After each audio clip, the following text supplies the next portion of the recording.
என்னும் நூலிலே இங்கு பேசும் பொம்மைகள் ஆடுது.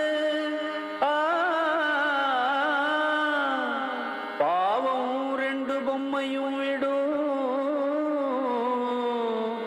கண்ணீர் கன்னத்தில் ஓடுது.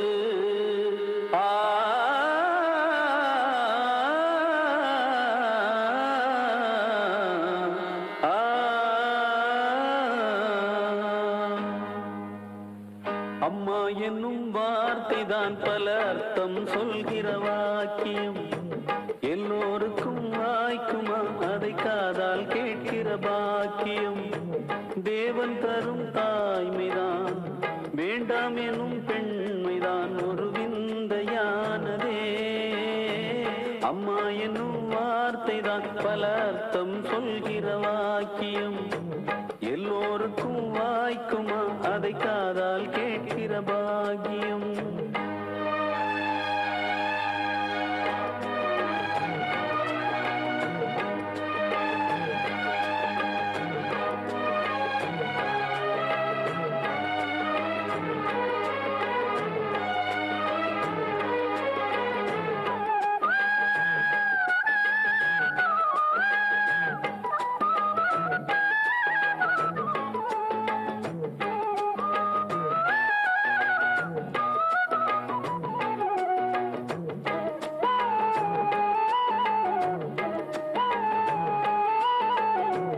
கன்றுகளை ஈன்றெடுக்க ஆடும் ஆடும் அஞ்சுதா. கர்ப்பத்தடை வேண்டும் என்று தெய்வத்திடம் கெஞ்சுதா. பிள்ளை ஒன்று வேண்டும் என்று எத்தனையோ தாய்க்குலம், கோயில் குளம் சாமி என்று சுற்றி வந்து வேண்டிடும்.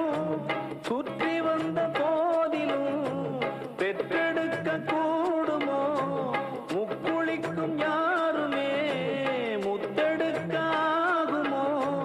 பெண்ணை ஒரு தெய்வமாய் பேசுகின்ற காரணம் அவள் தாங்கும் தாய்மைதான். அம்மா என்னும் வார்த்தைதான் பல அர்த்தம் சொல்கிற வாக்கியம். எல்லோருக்கும் வாய்க்குமா அதை காதால் கேட்கிற பாக்கியம். தேவன் தரும் தாய்மைதான், வேண்டாம் எனும் பெண்மைதான் ஒரு விந்தையானதே. அம்மா எனும் வார்த்தைதான் பல அர்த்தம் சொல்கிற வாக்கியம். எல்லோருக்கும் வாய்க்குமா அதை காதால் கேட்கிற பாக்கியம்.